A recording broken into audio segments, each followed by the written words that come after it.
Assalamu alaikum, friends and supporters from all over the world. This is Zain Mustafa, as you probably all know, President, Society for the Protection of Animal Rights, SPAR, based out of Karachi. We're here to go through some questions, queries, and have a discussion about the most recent court order, which was posted yesterday by the Sindh High Court on the case of Rano, the lonely single suffering bear at Karachi Zoo.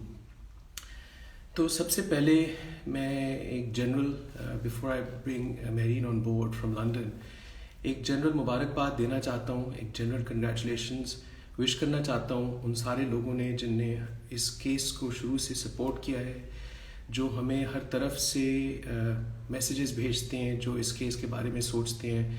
All of you who are liking, who are commenting, who are asking questions, who are sharing your energy, who are sending your prayers and blessings for this animal, please remember this is a team effort and all of you are a part of this team effort. So just because I'm here talking about it doesn't mean that it's something that I'm able to do on my own, or that I am doing on my own, or that I want to do on my own. It's just generally definitely a massive team effort, and it's a global massive team effort. We've seen the success of the rehabilitation of Kavan and Bablu and Susie, and now one by one we can start working on issues of animal welfare, captive wildlife welfare, giving them their rights back. And it's a conversation that's growing in the right direction. There's a movement that's developing, and it's thanks to all of you, all of our followers, all of our supporters. So that's the first order of the house, to acknowledge and thank everybody for that. Please stay with us, stay with the case. Rano needs everybody's energy, positive energy, to get her to a much better life of peace, happiness, joy,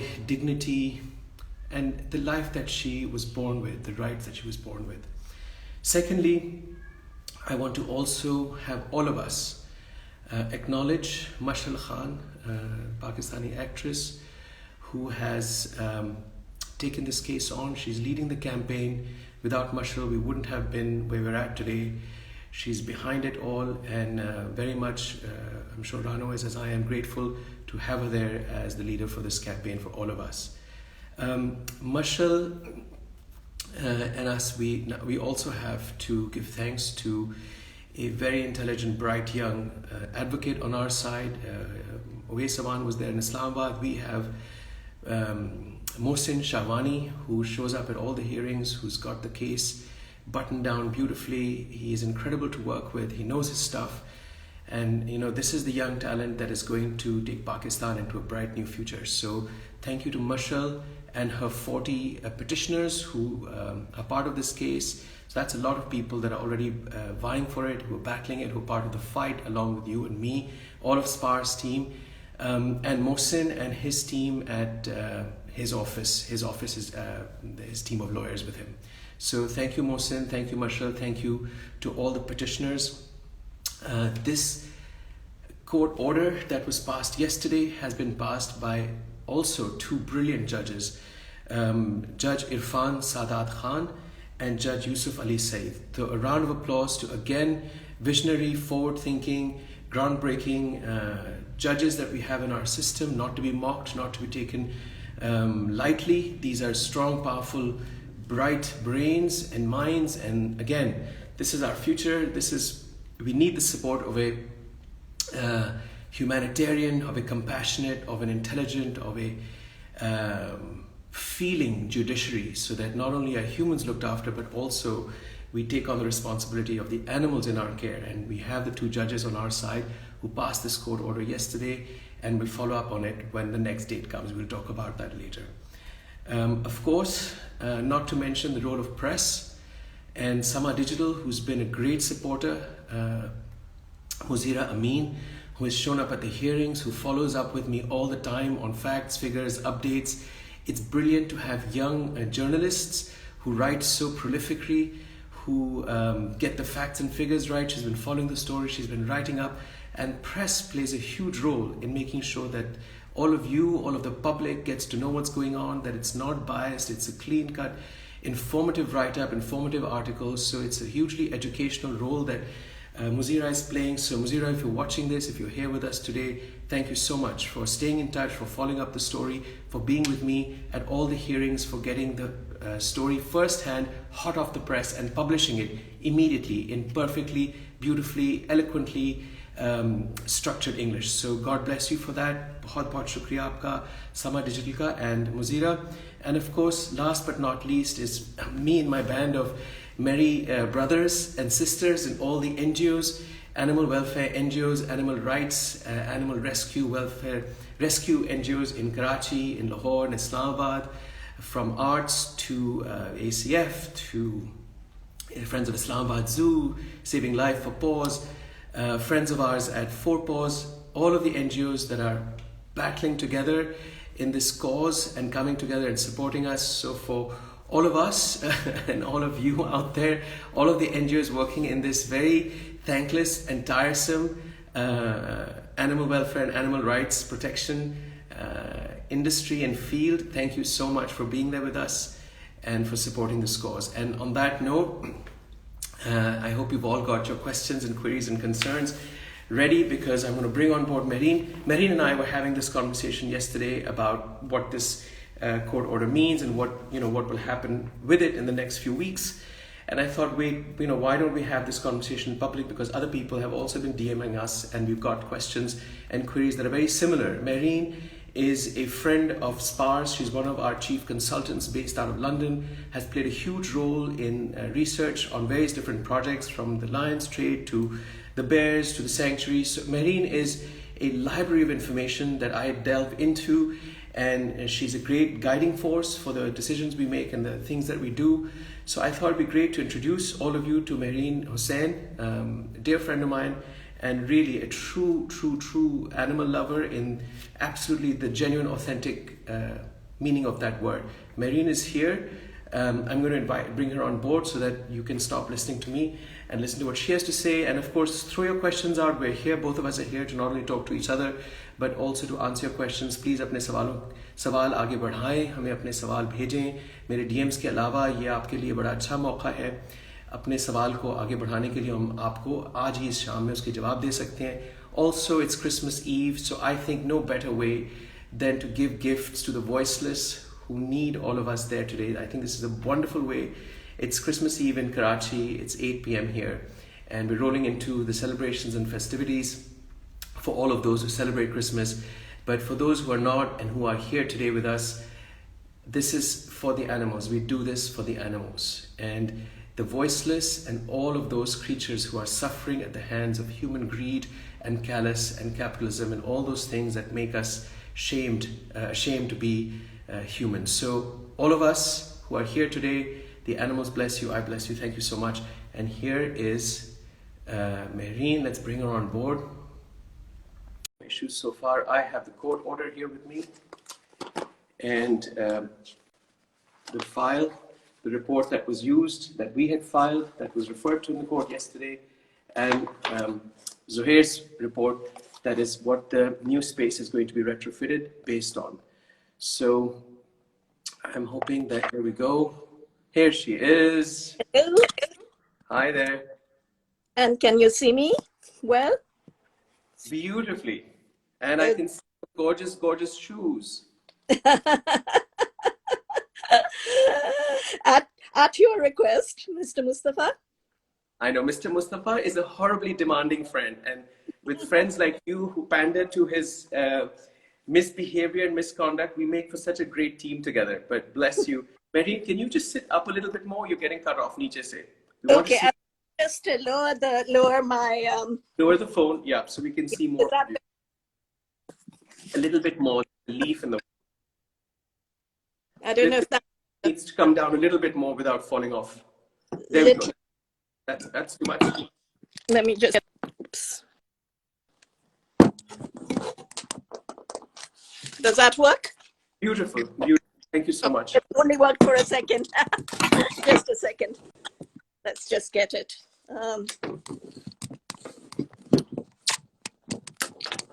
I should have set this up earlier, but there you go.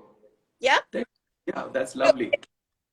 So you've heard my rather long-winded and verbose introduction to the whole. I think that It's time that we spoke to the public, spoke to our supporters more often. These are sensitive and fragile issues. There's a lot of miscommunication, misinformation, assumptions that people make about simple things like shut down the zoo, relocate the animals.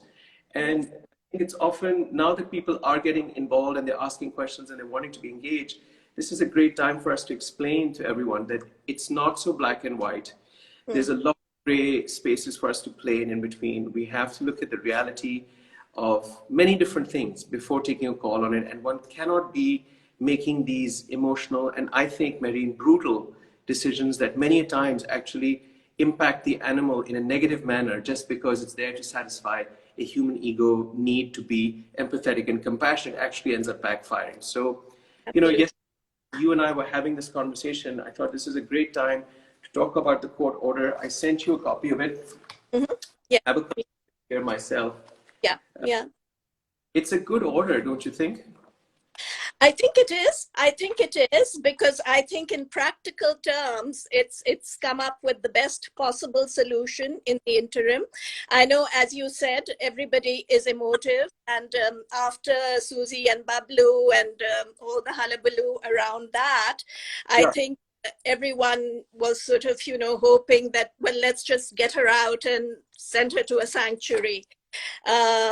But there are sensitivities. There are sensitivities with government. There are sensitivities. The judiciary has to balance things very, very carefully because these judgments will matter. It matters for what's going to happen in the future and what is sustainable.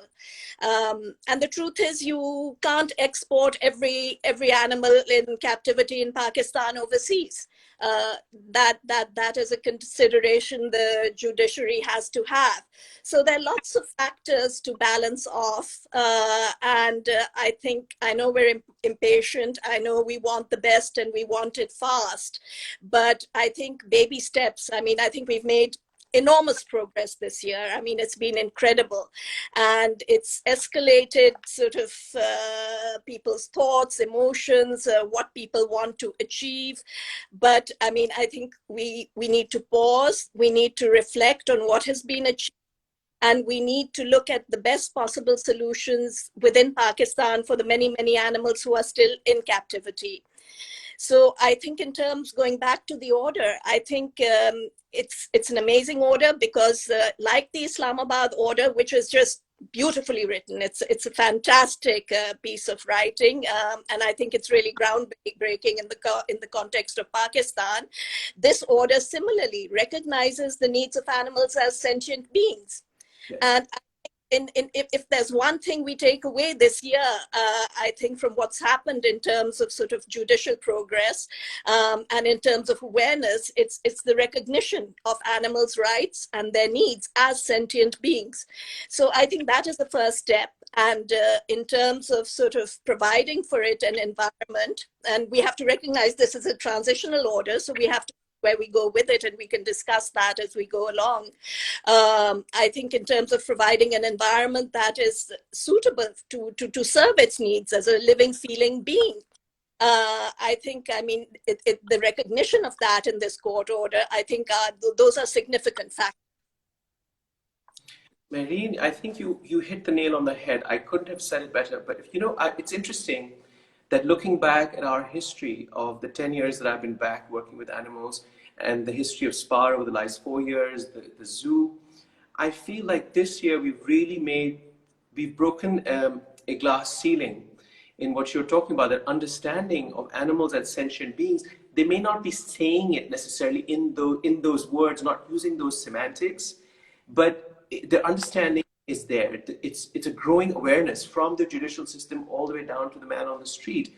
Look at the number of animal rescue operations and the shelters that have opened just, suddenly. And it's not that we haven't needed them before, but there's such an awareness that's happening. And for me, even, I had a long conversation earlier today with Mohsin, our lawyer, trying to understand the merit, if any, of this transitional decision. And he explained it to me. He said, look, it would have been easier for them to just adjourn it and say, we'll reconvene if the other side, the KMC representative and the advocate from the government, if they weren't ready for whatever reason, they had a whole series of reasons. And the lawyers, the judges could have just adjourned it and said, why don't we just wait for 2 more weeks? Like we've missed the other hearings. And he said it's brilliant that they said, no, while we wait till the next day, till you people get your act together, let's immediately. So a transitional court order, I think, is a glorious piece of achievement, because it's so much for them to just say, we'll get back to you, Absolutely.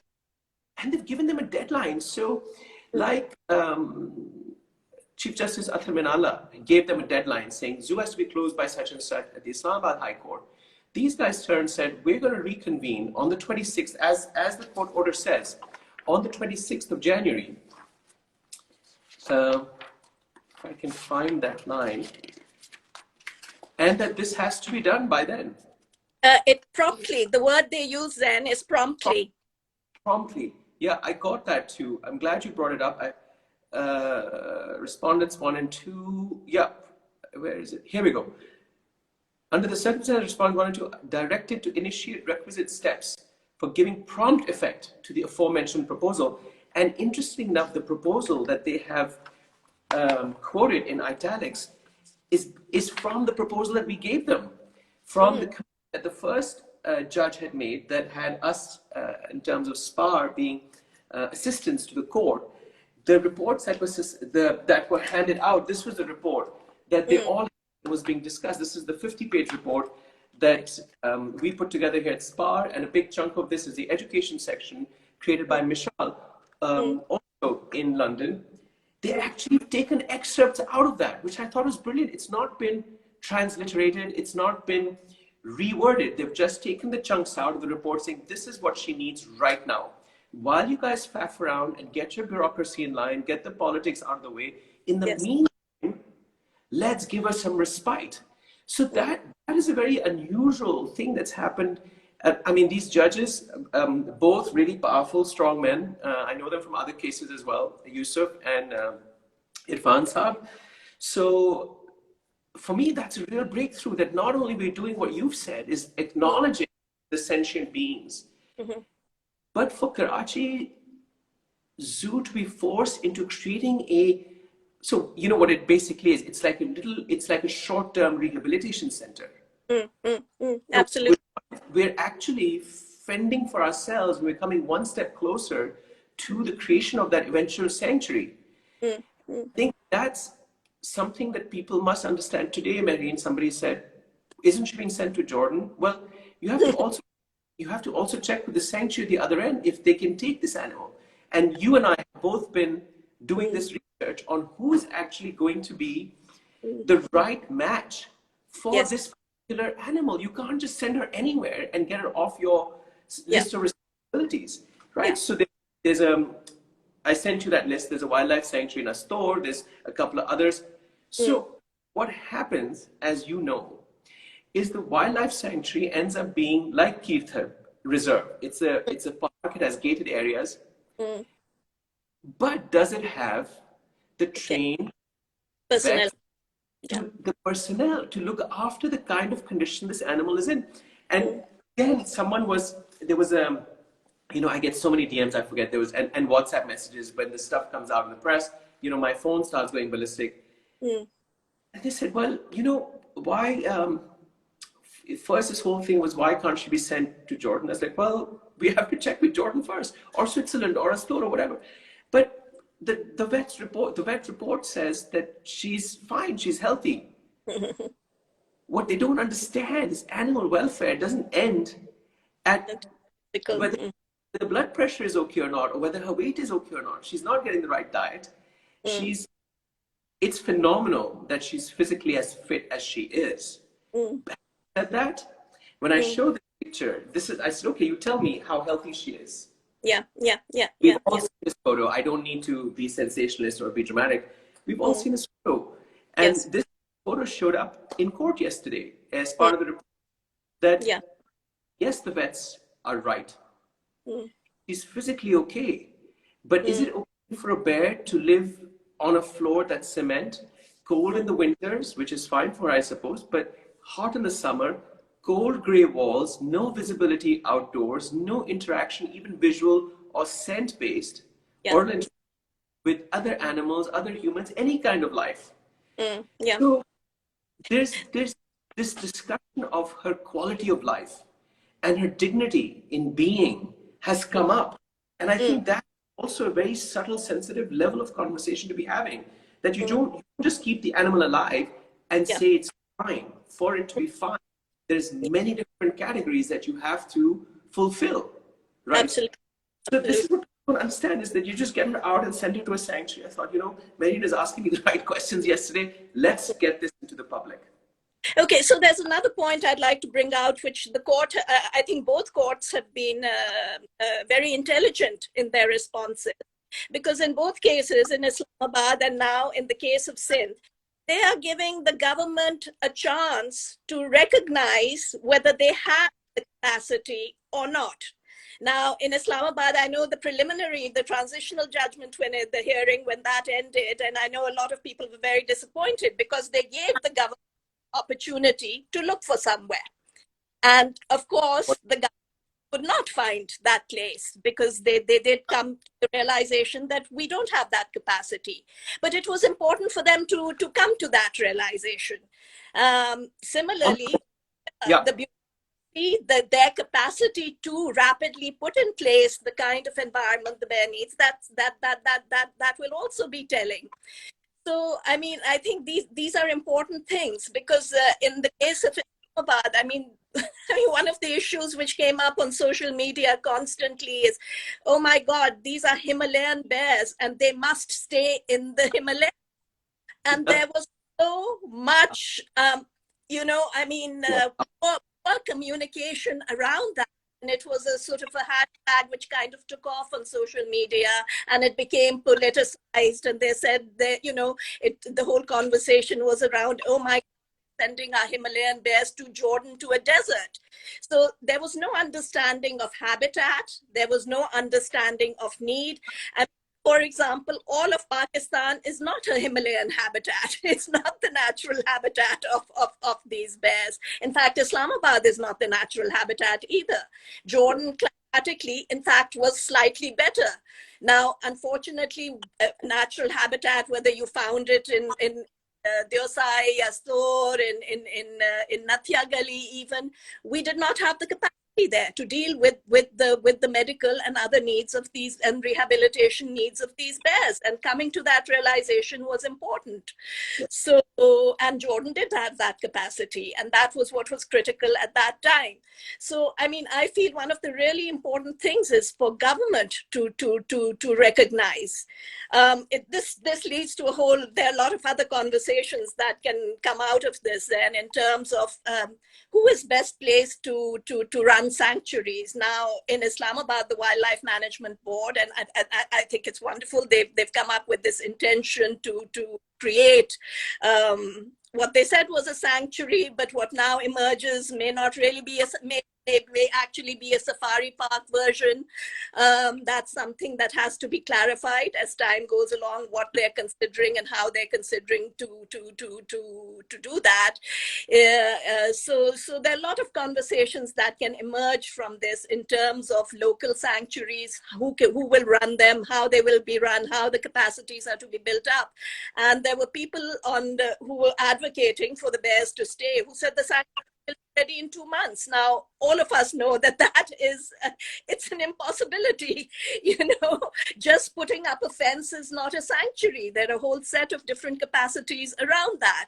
So as I say, there are a lot of conversations emerging from this, which are important, but for government, and government is critical in this whole equation, we have to bring them in. They make a lot of very angry a lot of time, but we have to give them credit. I mean, in this case, I mean, in both the case of Kavan and in the case of the bears, whether it was through pressure or other means, this government, and there's been years of advocacy around it, this government actually recognized that they didn't need to let them go.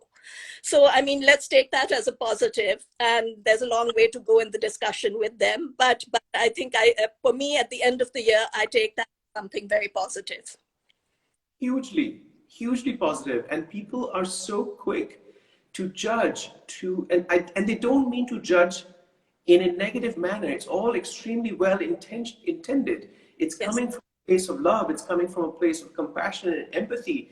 But the trouble is that when it all becomes emotionally charged, then this bigger picture of the broader infrastructure of governance, of captive wildlife care, welfare, transportation, logistics, capacity building, then gets blown out of the window, because then it just becomes an emotional reaction.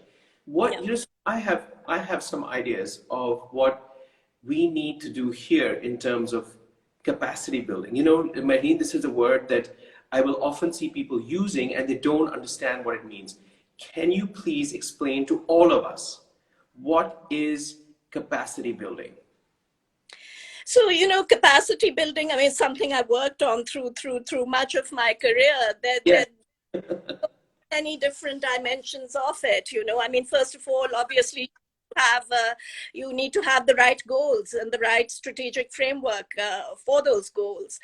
And then, I mean, obviously, you need to set aside resources, not just for the one-off construction that happens in the beginning. You have to set aside resources for ongoing financing, management, you know, salaries, the needs of whatever it is that you are going to set up. And then, of course, there's training, and training. I mean, one of the key issues that I think that also emerges from this, because let's take the example of the bears, Susie and Bablu. At the end, the contention was, well, they're now actually being cared. They're fine. Has improved. They're eating well. They're being well cared for, and there's no doubt there was an improvement in their care. And that improvement actually came about out of the training that Four Paws gave to the keepers and the rangers. And I noticed they were doing the right things. You know, they were hiding their food around their enclosures so that they could forage for it and look for it and be stimulated. So they had started to do the right things. And it became apparent that none of this training was evident in the years and the decades that preceded. Similarly with Kavan, the elephant, you know, I mean, if you watch the live streaming, and it's wonderful, we get a lot of live streaming out of the Cambodian sanctuary now. You notice that they hide his food around his enclosure, so he does learn how to forage and learn how to go and look for food, whereas before he just had bundles of sugar cane or what, just put in a pile in front of him at one place. So little things like that, little things in how to deal with that, how to stimulate, how to enrich the environment, how to stimulate the animal, how to make it as close as possible to what they would be doing in the wild. I mean, we've taken them out of there's no two ways about it. Not the right thing, but there they are, and we have to look at the next best thing for them. So in terms of capacity building, training of your personnel, but also there are certain key technical capacities. Do we have the wildlife vets? Do we have the animal behavior specialists? These are all things that that need to be there. And we have to look. We have to do an audit in Pakistan, really, of what are the capacities that are there. Even veterinary care has been a huge issue, even for sort of normal animals, sort of, you know, your pets and your livestock. But we're looking at wildlife who have very specialized veterinary needs. So all of these things have to be taken into consideration when you're building these capacities. Absolutely right. Absolutely right. You know, it's when we went in, I mean, yesterday was our second hearing for Rano. When we went into the first hearing and the Karachi Zoo team was there, keep in mind that the Karachi Zoo management is a group of good souls. They're good people. I've worked with them when we were designing the zoo. Having said that, do they have the capacity, like you're saying, of taking care of species-specific issues? Probably not. So I remember the judge asking them, you have how many vets? So even a man who's not technical, who's not a zoologist, who is not a biologist, he's a lawyer, he's a man of sort of the judiciary. He asked them, you have how many animals? And they said, we have 500 animals at Karachi Zoo. And he said, how many vets? So I found that question really directive, because in his mind, he expected a multiple set of numbers. He expected 2 or 15 or 5 or 6, because he wanted to know how many different vets were there through the course of the night in 8-hour shifts to handle the different typologies of animals. I that was beautiful that his question already had a built-in answer in it. It already indicated that you need to have multiple vets to You run, don't. to manage Yeah. a zoo. And they turned around and said, we have one vet. He Yeah. lost, so upset. He said, you have one vet, and your report that they had filed said this animal is fine. And that's where I started watching his reaction. He said, if the animal is fine, why are all these people standing here? Why are you in a courtroom? If this animal is fine, I would suggest all of you spend 20 hours in that room, take the bear out, put her somewhere else, and back to me 48 hours later and tell me how that experience was. He said that it's absurd that your report is saying one thing. And that's when, I mean, we've known this all along, but the emergency, if we look at the climate of zoos in terms of the ecosystem that all the zoos across Pakistan have, there is a climate emergency in that micro ecosystem because nobody has the training to take care of the different types of species. And our veterinary schools give you a generic DVM degree, which is essentially geared for livestock. It's not these exotic animals. Yes. So, you know, whether the animal is sent to XYZ location, the problem is still the same. You've taken her out of one untrained environment and placed her or him into another untrained environment because the human resources knowledge is still the same. Yes. Very little. So we've given her natural habitat, we've given her a beautiful big space and all of that. But the amount of training that whoever is going to be the caretakers, like the two boys who were looking after Bablu and Susie, who are now in Jordan training. Yes, which is wonderful. Yeah. Amazing, amazing. When we started the rabies-free Karachi, now the rabies-free Pakistan program, the people who had to interact with the street dogs were given training on street dog behavior, body language by our South African consultant, Daniel Stewart, who came in and 3 times did it. So now the team that's working here, it's not that they don't like the animals or that they don't like there's any kind of animosity against the animals at the zoo or on the street. They just don't have the linguistic skills. They don't have the technique on how to understand the language. What does it mean if it's, you know, whatever it's doing, the body language. So they're none of them bad people. Again, we have to come down very on the human resources also. Nobody is going out of their way to be malicious or to be unkind to these animals. None of them. I say this all the time. Don't blame these people for their lack of knowledge and their lack of education. But we need to help them. Yes, understand, perform better. All those things that you just listed. And it's a long list, Mehreen. It's not something that can happen in 2 months. No, absolutely. I mean, even in terms of the nature, the design of the enclosures, you know, which animal do you play? I mean, I was reading something about Peshawar Zoo and how poorly designed it is. You don't just put up a cage and import an animal and then throw food at it and think that's okay. And that's all you need to do to set up a zoo. And when you do that, then of course, like what is happening there, your animals will die. And there have been an inordinate amount of deaths in that zoo, unfortunately, over this past year alone. And what I do notice is there are court cases. There are court cases in the case of Peshawar. You've got your case in Karachi. We had Islamabad. People are thinking about it in Lahore. So, I mean, you know, people are mobilized. People are mobilized. But what's important now is that one looks at what is it we need to do. Because, you know, of course, you can go into the broader debate of we should not have zoos at all. That may come at some point or the other.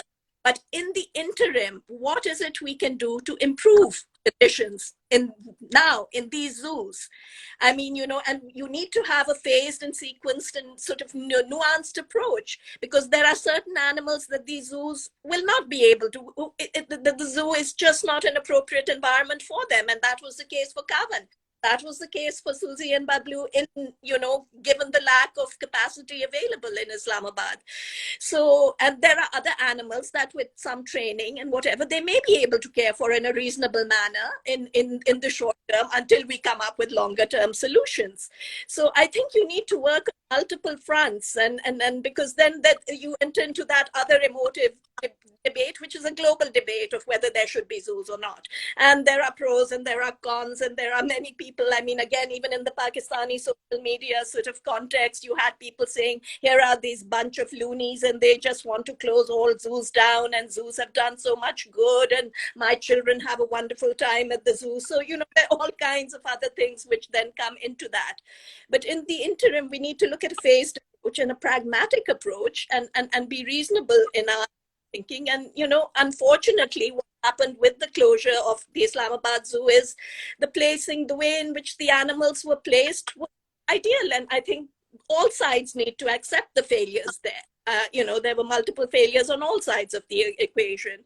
So I think you do need to think of what is going to happen and what it is you're demanding and how you're going to go about it, and where, I mean, are you actually going to place these animals, which is, you know, coming back to where we started with Rano. I mean, where do we go? Yeah, and I'm so glad you and I are having this conversation today, because, you know, everybody thinks there's a quick fix, or no, maybe not everybody, but there's a lot of people, those who are following the stories on social media, who think it's a quick fix, and who think that rehabilitating a wild animal, a captive wild animal from a zoo, is the same as adopting a cat or a pet from one somebody's house to another, or rehabilitating the lions in people's homes. They have to also realize that a lot of these zoo animals come from inter-zoo trade. They are semi-domesticated, and which means dependent, more dependent on us than a first generation animal who's come from a wild parent.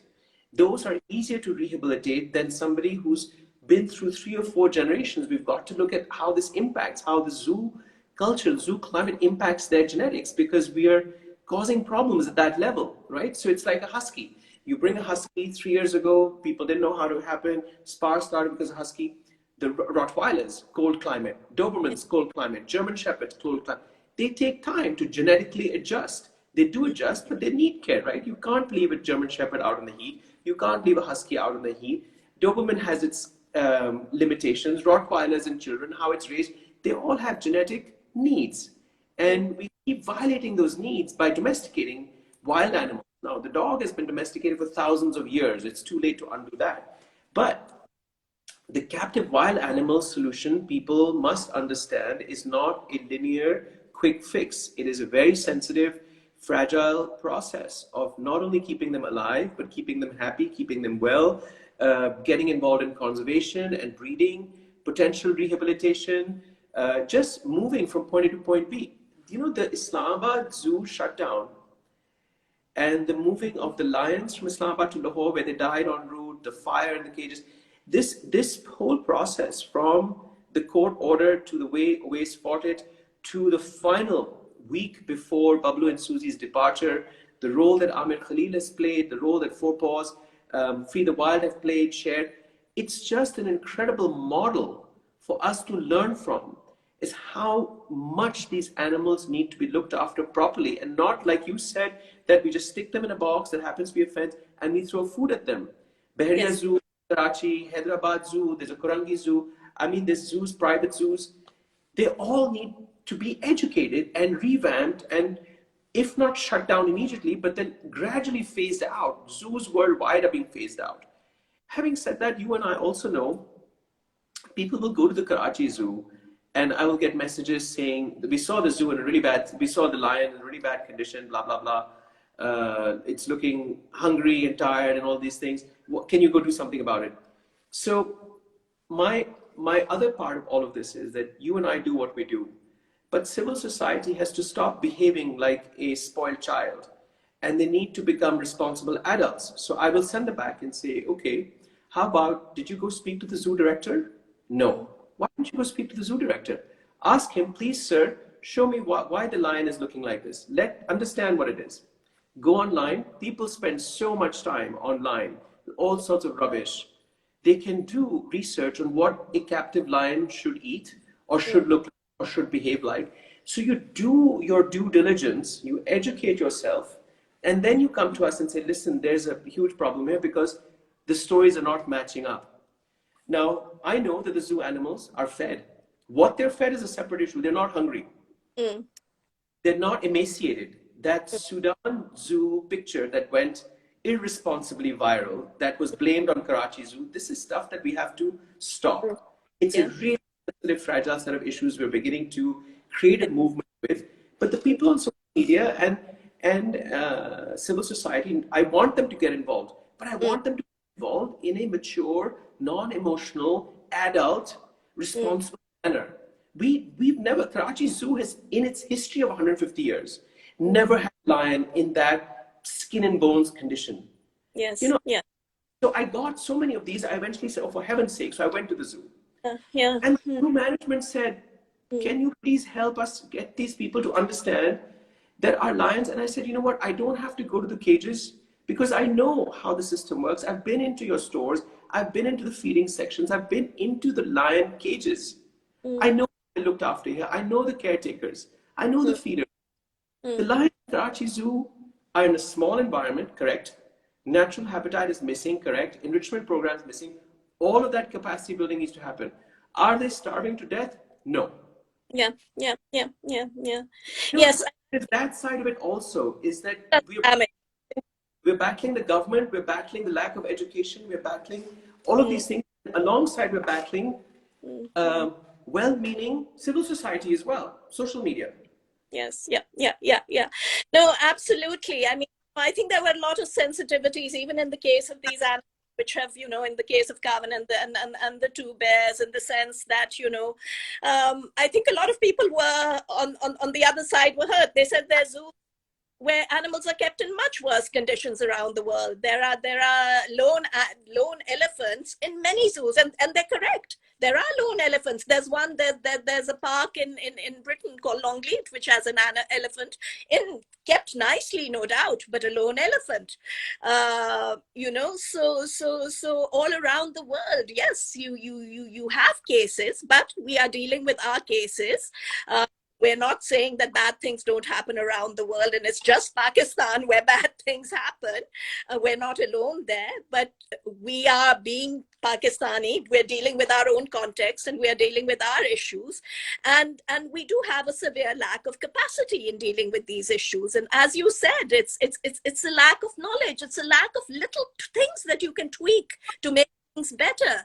You know, honestly, it took, I mean, I'm a biologist and an environmentalist by training, but I'm not a specialist in elephants or bears. But, you know, I did a little bit of research and it just took a very little research for me to realize what it takes to enrich the environment and to make it that much better. And these are not resource heavy solutions.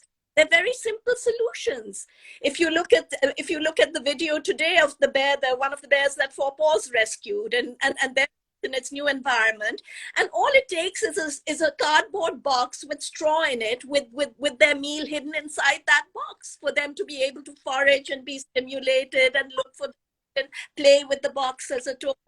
So little solutions. So we can take small steps, but you know, if you antagonize, if the situation is so polarized that both sides are mudslinging at each other, we're not going to make progress. So yes, I think activism is really important, and I think all the animal rights groups have achieved incredible, you know, amount. They really have, and they've gone a long way in Pakistan. But we have to ultimately, all stakeholders have to work together if we're going to come up with a solution which is best for the animals. It's so interesting that we talk about all stakeholders. There's an education program that's been put together finally by our education consultant in London, and in fact the SPAR website, as we speak, is being structured to put this educational information, workshops, videos, etc., so that what you said, so everybody can be brought onto the same plane, understand the direction, share the same vision, and in their separate environments, at least in the background, know that we're all heading in the same direction. And even the animal welfare, animal rights people like us, we're young, 4 years, you know, others are here for 5 years, 6 years maximum. It's all very young. It's a new language. It's a new attitude. It's a new state of mind, new kind of being, right? This whole idea that animals are sentient beings. I mean, even my veganism, right? So vegans, and now you see them showing up. I've been vegan for 4 years. It's all new. Yeah. And I'm so glad you acknowledge the fact that given how young and green, this entire languages, this entire space that we're beginning to create this dialogue in, and this movement for such massive issues. Japan has a lonely elephant. There's an elephant I saw the other day, Canada, who's staying in like Yes, ankle snow. it's a So slow. people who had the equivalent of RSPCA and ASPCA for hundreds of years, we've just started off. So the fact that we have engaged our local and our federal government in issues of this nature, like you said, Peshawar Zoo, Lahore Zoo, Karachi, Islamabad, at so quickly, I think these are things that we should look at as real achievements, real success points, and build on it. Today, ironically enough, today the newspaper, Dawn, I believe, has an article on a report by conservationists and animal rights, I'm not sure who it is, submitting a report to the Peshawar Zoo saying that it's okay, the zoo is fine. It's just like, oh my God, that's crazy. So there's all of the politics that one has to also navigate through. A lot of politics that happened with the board of the Islamabad wildlife Management board, WMD. Yeah. There were clearly a lot of there was clearly a lot of politics, and that's inevitable. Unfortunately it's inevitable when you're dealing with bureaucracies and you're dealing with governments and you're dealing with political parties as well. There's a lot of political polarization, and unfortunately the issues get co-opted and politicized as well. Whereas, I mean, when you're talking about animal welfare, it should really cross all boundaries. It's not about belonging to any one political party or the other. It's about the well-being of the animal. So yes, that there is, I'm afraid, I mean, it's not going to be an easy struggle. I mean, and no struggle that's worth it is easy, as we all. Yeah. So I think, we've made tremendous strides forwards, but there will be setbacks. And I think we need to be prepared for those setbacks. And we need to have the patience and perseverance just to persist with that. For example, I mean, what is an animal that is well? I mean, for years, these people didn't recognize that the swaying head and the bear zookoses and all of the movements that these are signs of trauma.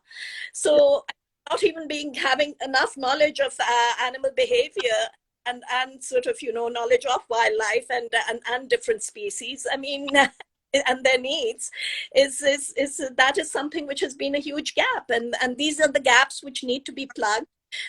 Whether it's in even media, because you could hear them say, well, oh, the elephant is dancing, or the bear is dancing, or the bear is happy because the bear is swaying, or whatever, so to educate the media, we need to educate children from schools onward, and even activist groups need to be on a similar page. Everyone is going to come from a different angle, and that's important. You need that diversity of opinion, and you debate about different issues going on, but you need to have some basic understanding which is common and which relates to the welfare of these species.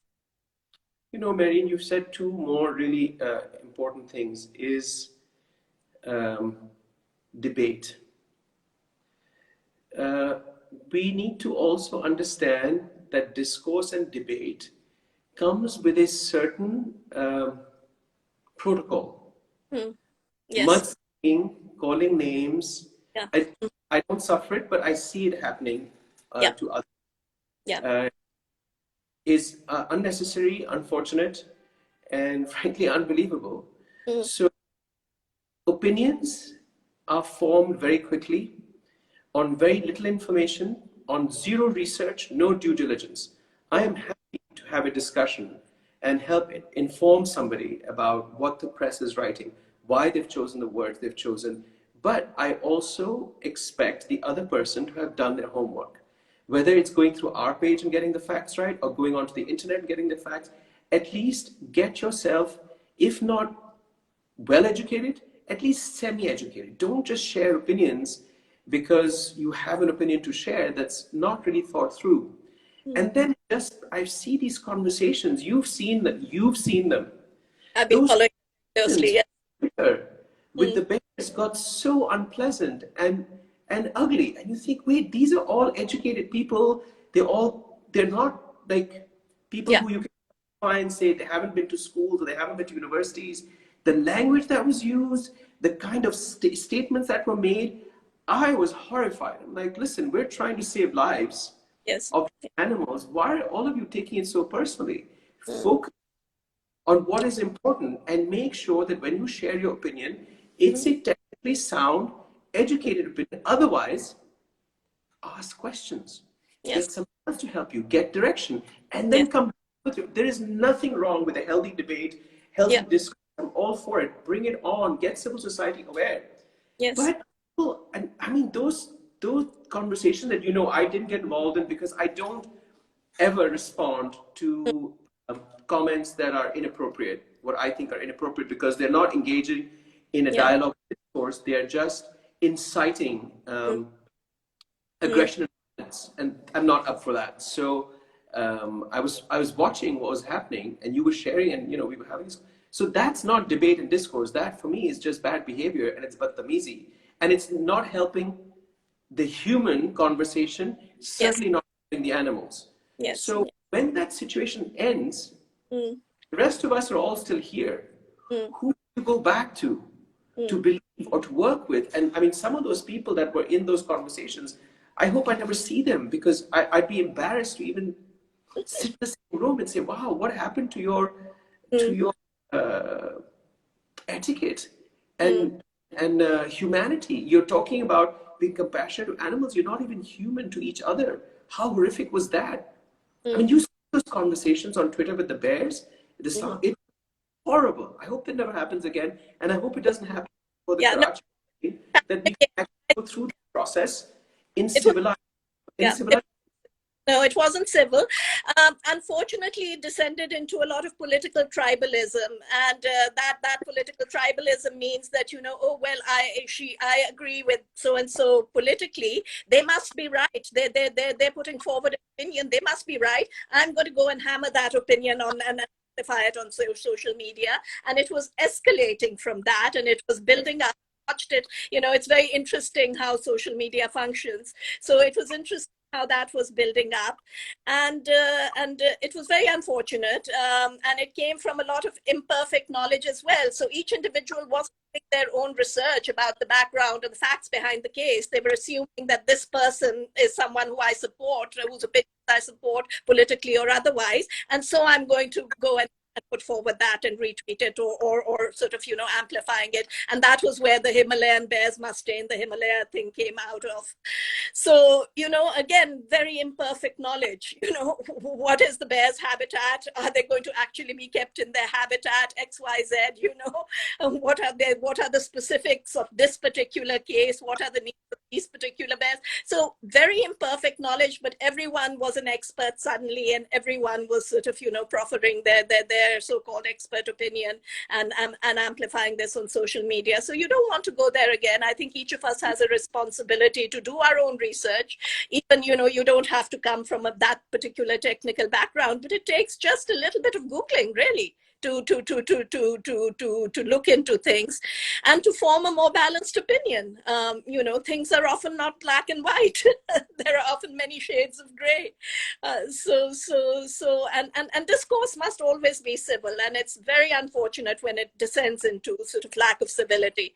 So that's something that, we want to prevent. But the debate should be there. The debate should continue. We may all have different opinions on zoos, have different opinions on, sanctuaries or safari parks or what should happen.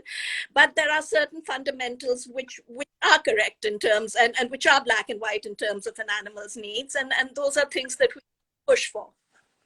Yeah, this massive creation of experts is very, very frightening. That they all have these sort of crazy ideas. And so, there's experts also that show up. I got a message on Facebook yesterday saying dancing bears, right? There's somebody here who's wanting to know about animals for entertainment, which is not really our topic of conversation today. The topic of conversation today is the court order and the condition of Rano, the bear. I might quickly remind everybody who's new to this that we're not really here to discuss the condition of animals for entertainment. Obviously, we don't agree with it. But there's this lovely lady who said, yesterday on Facebook that I saw a dancing bear in XYZ location. Can they be banned? And I said, they have been banned. Dancing bears are banned. Our Balkazar sanctuary has been created for them. And so she said, yeah, but I saw the bear the other day. I said, that doesn't mean that somebody is not going to come out of the loophole just because it's been banned. I mean, no different with drugs, no different with alcohol. Just because it's been banned doesn't mean it's a watertight condition. Yeah. People will still misbehave. People will still be opportunists. People will still abuse the system. So, I mean, she was horrified that I said, they are banned. But I saw it around my corner the other day. I said, yes. Execute. And it's been many years ago. In fact, we've rescued 2 bears through the Sindh wildlife who were quick and prompt in Ramzan last year, went and picked up the bear, sent it. So this is the role that one plays. You don't sit back and get onto your keyboard and just abuse people because it makes you feel good. You've got your own problems, personal issues, dil ki bhadaas nikalni hai, that's fine. But don't bring it out on people who are doing the work on the front line without understanding how difficult the work it is, how difficult the work is, and you just bombard them for no reason. I'm not talking about us, but I see this happening to a lot of good people doing great work. So either, I tell those people, either you get off your keyboards, you go to the wildlife office, and you tell them, such and such is happening, monkey dancing, madaris, the bears, on such location, I will take you, go get them. But they're constantly in this like bichara mein condition of, can you do it? Like, no, I'm not going to do it. I can. But why don't you do it? Sindh Wildlife is very approachable. They have a Facebook page. They have a Twitter account. They have an Instagram account. They have an office right here accessible in Karachi. Just go and meet them. They're good people. And they're doing a lot of work. So if there's a few things that slip, go to them. Yes. And just banning things is not always the solution. You have to find a sustainable model so you can continue to monitor it. Look at what happened with the Markhors. Mehreen, you remember, originally in the 80s, I think it was IUCN who said, stop the trophy hunting. And the numbers dropped. In the 90s, 15 years later, once they saw the numbers collapsed, they had to reinstate the trophy hunting. Now, I'm not saying any animal should be killed, but the number of Markhors has gone up. They're doing much because 3 permits handed out for the hunting, as opposed to poachers having a field day for decades. So, bandon ko baat samajhni chahiye. It's a complicated and sensitive ecosystem, and you can't just like whitewash and say ban this and ban that. I mean, that is also Absolutely. You know, like soche samjhe baghair aapne kar diya, ban kar do. No, because absolutely, Zen, because the issue is that, as you said, these are complex ecosystems and these are complex livelihood systems. And all these people depend on these things for their livelihoods. And you cannot police forever. Ultimately, you have to educate, and ultimately have to come up with solutions that work in terms of livelihoods for everybody. And it's the same with forestry. I mean, you know, you can't police forests. You have to work. You have to create the buffer zones. You have to work with local communities. You have to find other common lands where they can take the animals to pasture, or where they can, you know, get their firewood or their fuel sources or whatever from. So I mean, so you know, you have to come up with complicated management or options. Similarly with wildlife in these parks, and if you're going to rewild, if you're going to, you know, reintroduce wildlife or preserve what wildlife you have to work with local communities, and there has to be some economic benefit for them, and for them, for any situation to be sustainable. Now again, with these monkeys and bears, now these people who have them are poor people. These are not wealthy people. The wealthy people are those who are keeping lions in their backyards and as designer accessories and getting away with it. Now these are poor people. You have to look at alternative livelihood options and educate, and yes, take action, but then also look at what the impact you're having on the person. And so, I mean, only then, I think, are you going to be able to come out of the situation and not have it perpetuated, because, you know, and you've seen the global trade in wildlife, you know, just banning things alone is not sufficient. There are things, people go around laws, you know, wherever they can. And yes, you need to police, but you also do other things. You need to educate, you need to build up enough social pressure, you need to have the livelihood options for people who are actually dependent on it. You need to make it, as you said, with the trophy hunting, you need to make it more worthwhile to conserve the species than to hunt it down, ultimately. again, community. You know, the beauty of living in a democracy is that each and every one of us can play our role in our mohallas, in our ethnic communities, in wherever we have impact, wherever we have some form of impacting somebody else's life. We can go and speak to the person abusing the animal. We can go and stop them from beating the dog or throwing stones.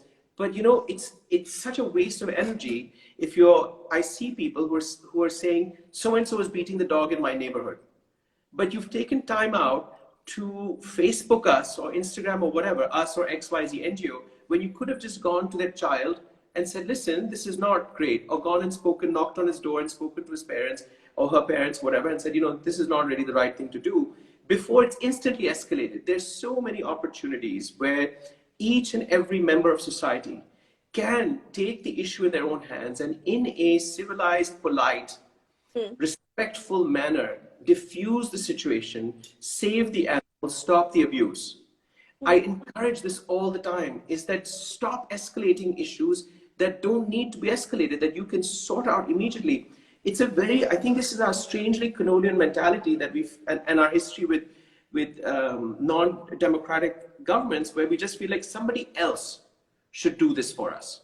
And I'm really not one for perpetuation. I'm like, you go do it. It's your neighborhood. It's your neighbor. It's your street. It's your mohalla. Why do I have to come in there and play big mama? You go take care of your own issues and your problem. And if it gets really out of hand, you can file an FIR. Even then, you don't have to come to us. You go and make friends at the local police station and get them involved. So the community involvement, the community engagement in these issues is also really important with the education. I agree with you more, absolutely. Yeah. So I think, I think one of the things one can do is put out resources in giving people lists of actions they can take and who they can go to, for different issues. So that's something as a resource one can certainly put out. I'm sure you've got all the background material for that. So I think one can start to put something like that out as a practical step. But I mean, overall, I think what is hugely encouraging is the awareness around these issues. And this has built up with all the people, who started working with pets, and with working with animal welfare. And now it's going into these larger issues like your zoo environments, like your wildlife, like how you're conserving things, conserving what limited wildlife you have left in the country. And all of that is for the future of the next generations, if you're going to be left with nothing at all, otherwise. So I think, enormous strides have been made, and I'm certainly, very encouraged by how this year has gone. It's been a difficult year for people in many ways, but I think what has happened towards the end of this year with Gavan, with Susie and Bablu, and with the whole debate around these issues, and with all these cases which I over the zoos, I think all of that is enormously encouraging. I think so too. I couldn't agree with you more. It's been a devastating year for so many other reasons, but I think it's been incredibly positive year in terms of animal welfare, captive wildlife welfare, discussion of animal rights, the awareness, even the confusion that's being caused by people who are wanting to get involved.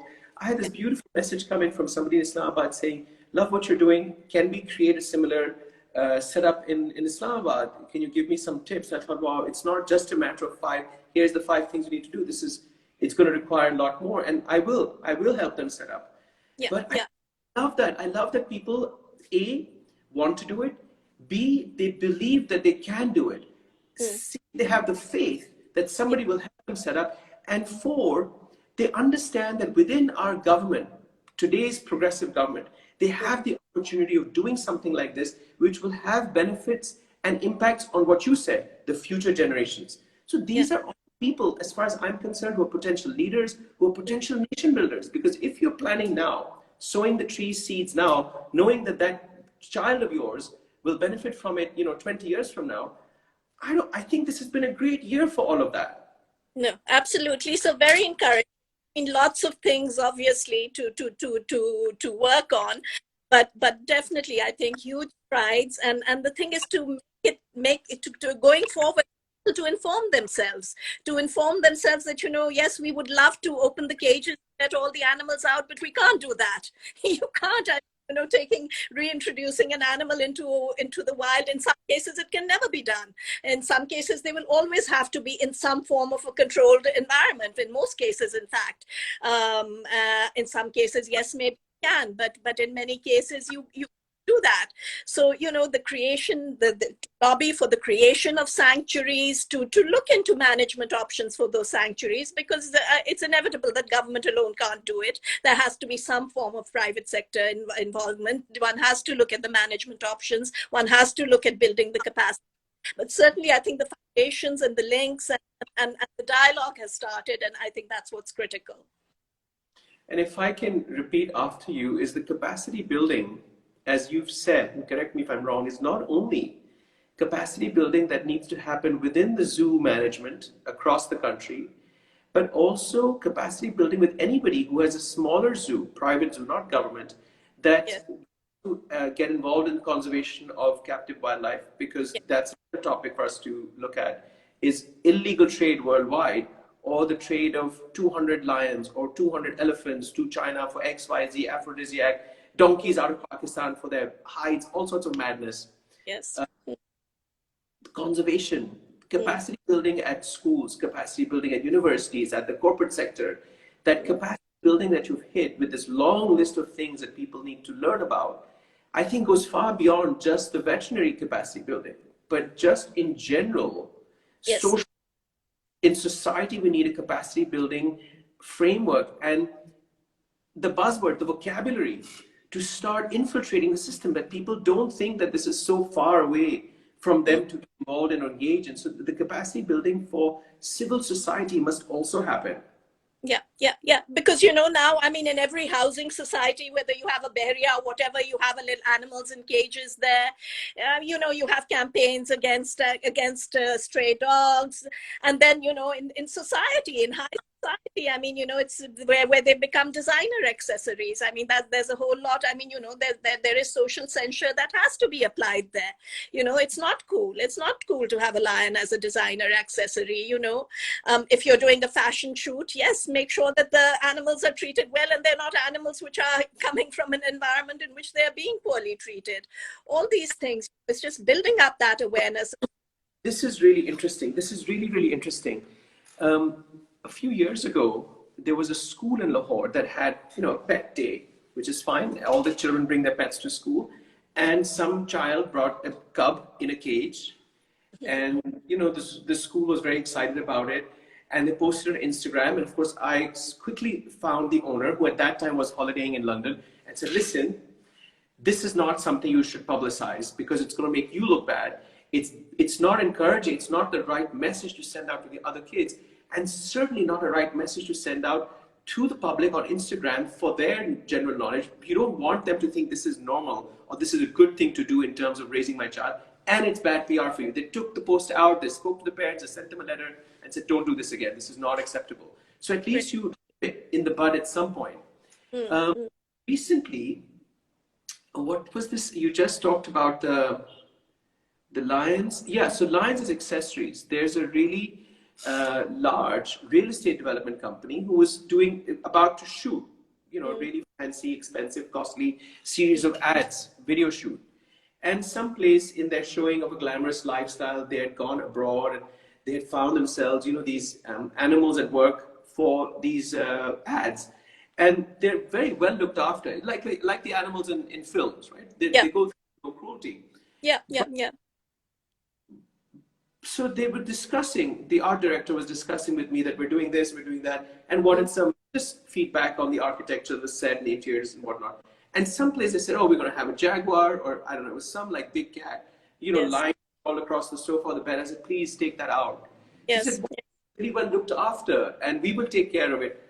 I said, it's not about you and that animal not being looked after. It's the fact that there's a message you are sending out to your clients saying, having a captive wild animal on your sofa in a diamante studded collar is part of a high life. This is not part of a high life. The world is going in the other direction. We're going organic. We're releasing animals into the wild. We're cutting their forests down. That owl that was found in the tree at Rockefeller Center is shameful. absolutely shameful that that owl was brought into the city and then sent back. Why is that happening? So I said the last thing you want subliminally to send a message out to anybody looking at this video is that it's okay to have a black jaguar lying on your sofa in your house, because that's what will show what you said. It'll show off your wealth and it's glamorous. I said it's really, really tacky. It's not something we should ever support or tell people that to show your wealth, this is what you need to do, is as an abuse a animal in this manner. Go buy another car, go buy another jet, go buy some more diamonds. But sentient beings are not trophies to be put in your house like a vase or a rug. I mean, this is crazy. They took the seat. It wasn't shot. They took the seat. I said, you want to be a progressive company. This is not progression. This is showing regression. Yes. Yeah, so I mean, these are the messages that need to go out into society, that that need to go out into schools, that need to go out to the media, so that that this awareness sort of slowly builds up and it escalates, and that it's sort of this is not acceptable. This is not how civilized societies behave, and we're not saying that Pakistan is alone. This happens all over the world. We accept that, but let's make a start with our own society and make it a better place, and be better human beings. We can be better. So definitely, I think that the sooner, I think understanding these animals as sentient beings is what this court order that we're here to celebrate today really brings to the forefront. But in a very subtle and sensitive manner, when we talk about what are the rights of these animals or what are their needs are like special needs children. They're really, if anybody wants to know how to look after an elephant or a bear, they should follow the stories of what's happening now with Kavan every day, with Bablu and Susie. There were so many people who said they've gone to Jordan. Why aren't they free? Elephant has gone to Cambodia. Why isn't it free? I'm like, no, absolutely. No, at least you should yourself that it's been sent to an environment where there are experts. If the expert is holding that elephant back or that bear back, there must be a reason, right? They're not complete idiots. They do it for a living. You're the idiot because you don't know, and you're saying why, and you're accusing them of further cruelty without actually saying that. Wait a second. Understanding what because it's a learning opportunity. Let's learn from this. Let's watch them. Let's measure them. That's fantastic. Why are you holding them back? What does rehabilitation mean? Why is it taking so long? They're experts. These people are actual experts, not our sofa sat keyboard experts. No, I think absolutely what people need to understand is that rehabilitating an animal that's been taken out of its natural setting, that has never been taught been snatched away as a baby, has never been taught to live in the wild, never been taught to survive in the wild, never been taught to fend for itself, forage, find its food, whatever. That animal needs to be retrained. It needs to be completely rehabilitated, and even then it will need to be watched, because some of its skills, natural skills to survive totally in the wild, will never come back. And so to some extent the environment will have to be controlled, hence a sanctuary, and not, you cannot just put someone back into the wild. It's sort of, and it takes, and this is the irony. These creatures are snatched from the wild, and then you have to go through months of rehabilitation just to enable them to go back into a controlled environment. And this is what is so sad. This is what is so sad about what we are doing as human beings. But it is what it is, and you can't just put an animal back into the wild. It does not have the skills. It will die. It will die, basically. And that is something for us all to understand. We have done this to these animals, and now it is our duty to create an environment which is as close as possible to their natural environment. But at the same time, we're there to steward, we're there to husband, and we're there to sort of care for them after all that we've done to them. Yes, and this is something really important for everyone to understand, that a sanctuary is it's not just a large open enclosure.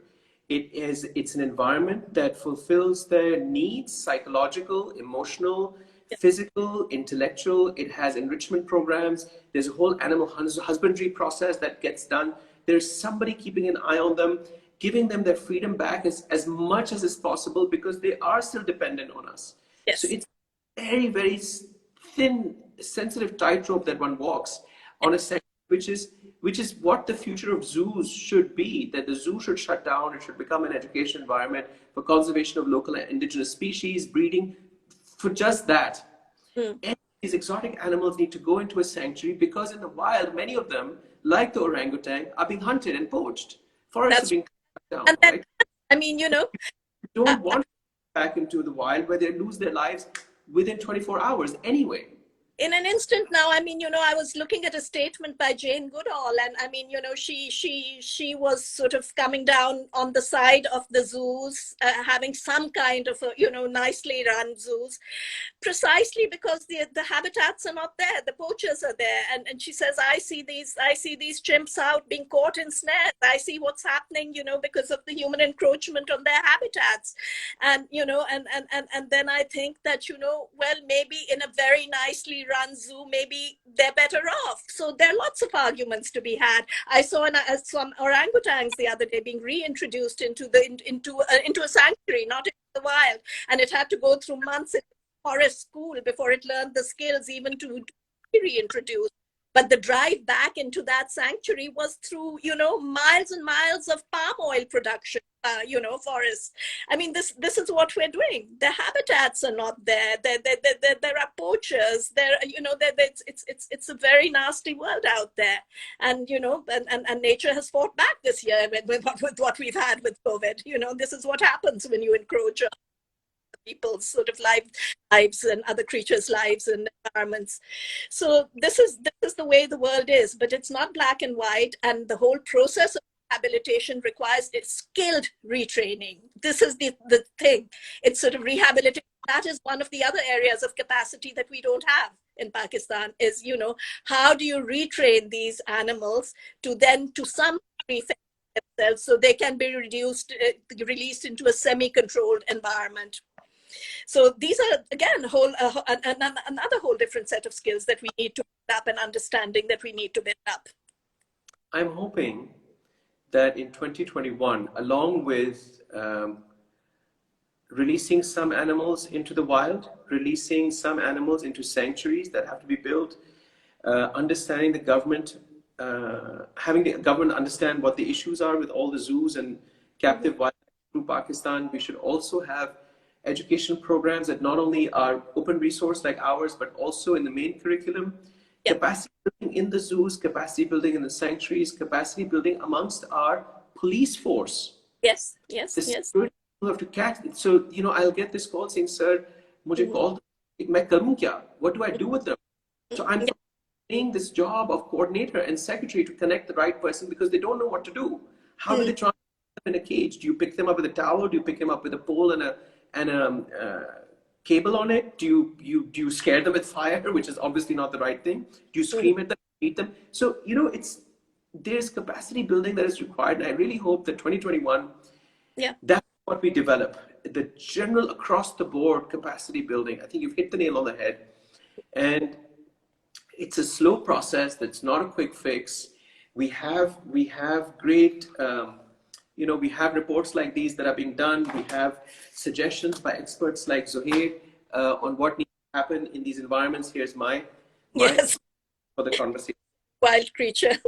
my wild creature, who was rescued from inside my car 3 years ago. And there's no way that even she, who was born on the street, can be left back out on the street even now. There's just no way. And she's not even first generation. This is it. Yeah, that's the ultimate cruelty. You can't set something that who you've disabled and then throw them out into not at all. You're responsible for every day of their entire life, and zoo management training has to happen.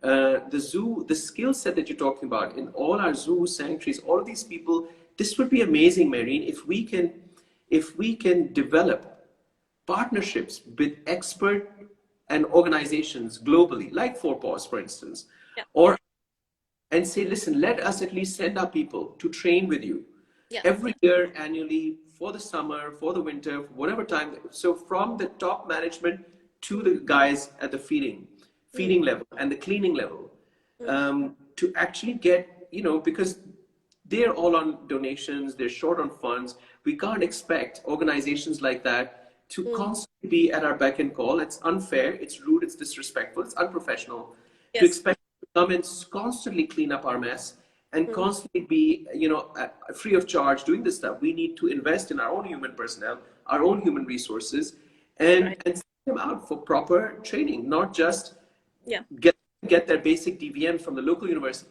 and then send them abroad for the right kind of species specific training, depending on who it is. Exactly. Then our animals, I think, will be in better condition in general. Absolutely, absolutely. And of course, one of the things which I did want to discuss is accountability structures. Now, with the zoo management, we don't know how the accountability works. No, we do have civil society raising their voice now, but there has to be some kind of an accountability structure which, you know, looks into and which is responsible, takes responsibility for what happens in zoos, what happens in these organizations, which questions them, which audits them, which holds them responsible. So that's something also to research to see how well that whole framework is working. So I don't know if you have any questions then. I don't know if anything has come up that we may want to answer. I've been reading and we've responded to most of the questions, which is fine. It's funny you should talk about the audit. Mohsin, our lawyer, and I were earlier today discussing the need for a forensic audit at Karachi Zoo. And we brought this up in the first hearing. It's been put aside, but I think you've hit a really, really important note, is this accountability. Who are they accountable to?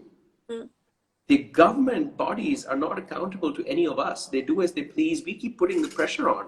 But as per policy, they're not held accountable. And if they are, let's say there's somebody up there that I have to report to, that person or that committee or that body, again, has to do with capacity building. They don't know what is it that's being put past under their nose that's highly illegal, because they don't have a full deck of cards to be playing with. So the accountability issue, whether it's the illegal trade, the retail outlets, the puppy mills that we're still buying pedigree dogs from, captive wildlife which is now being bred, the lions which are now being bred in Pakistan, in Punjab, in Sindh, in Karachi, I know some breeders. It's a huge network. Yeah, and it's very held accountable.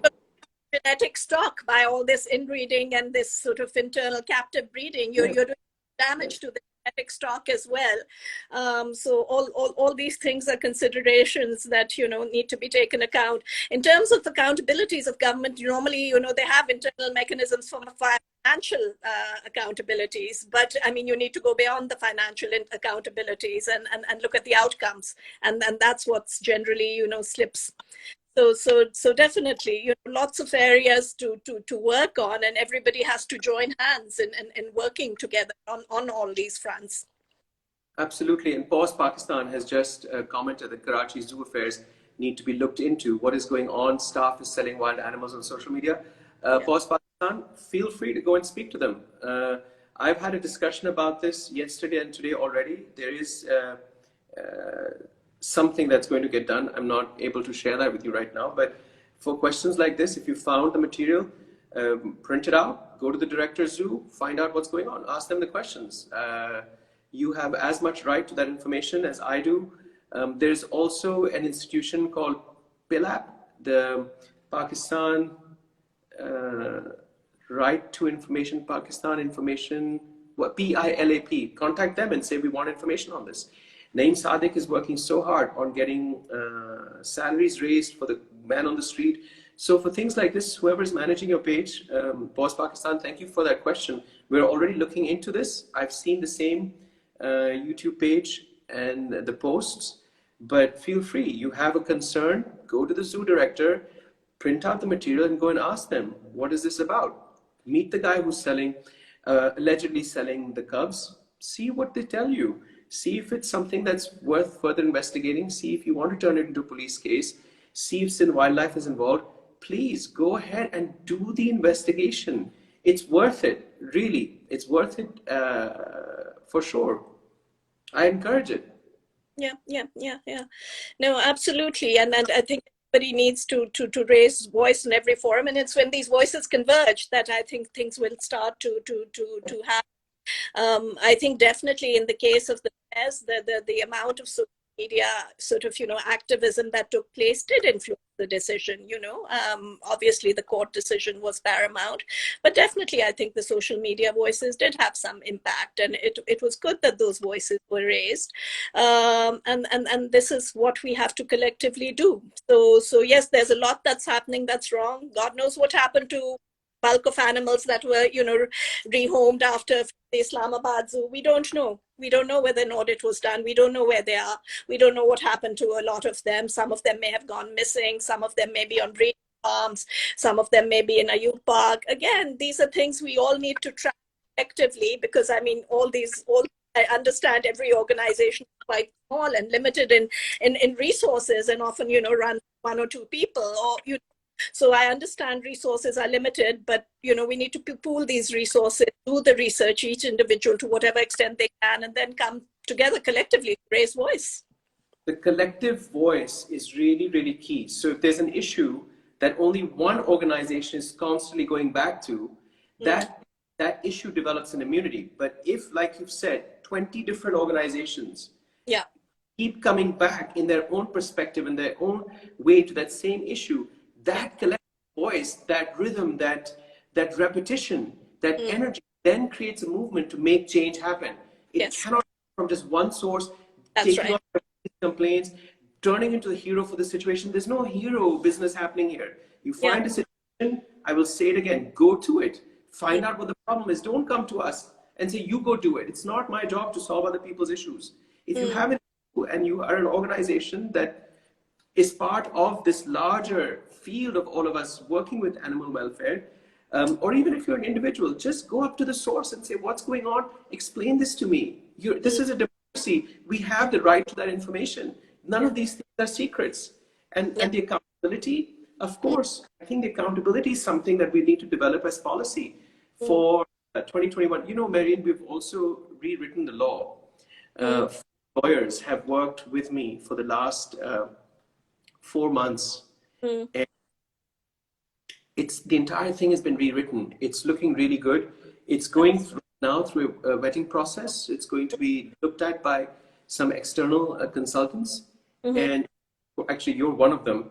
And then once we get feedback from them to tweak it, then it'll be sent further forward for pushing through assembly with government. But I think that, if I'm not mistaken, all of those actions have accountable connections to them in the law. So who knows how long that will take, but I think the accountability and the forensic the audits for everything that you just mentioned is definitely something we need to put onto the top, onto our tables, and make it a priority.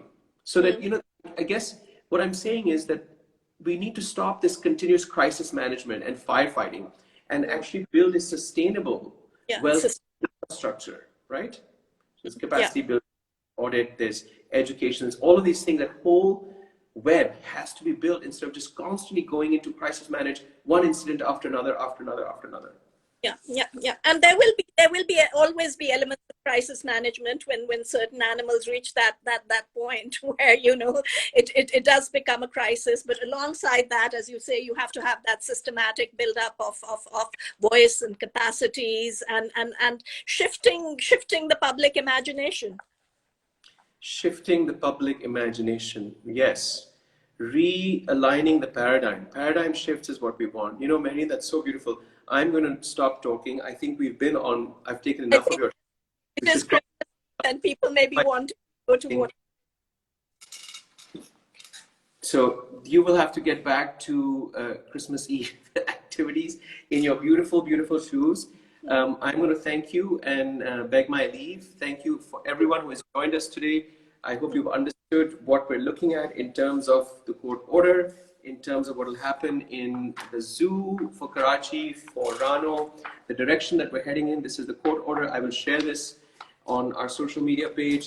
Zuhair Ali Sharif's file on what, this is all glossy, on what the zoo needs to do for this temporary rehabilitation of Rano. Follow the stories. Thanks to everyone who's been a part of this campaign, who's been following it, from Mashal and her petitioners, to Mohsin, to Mehreen, myself, our team, all the NGOs who've been following this. Once again, a giant round of thanks.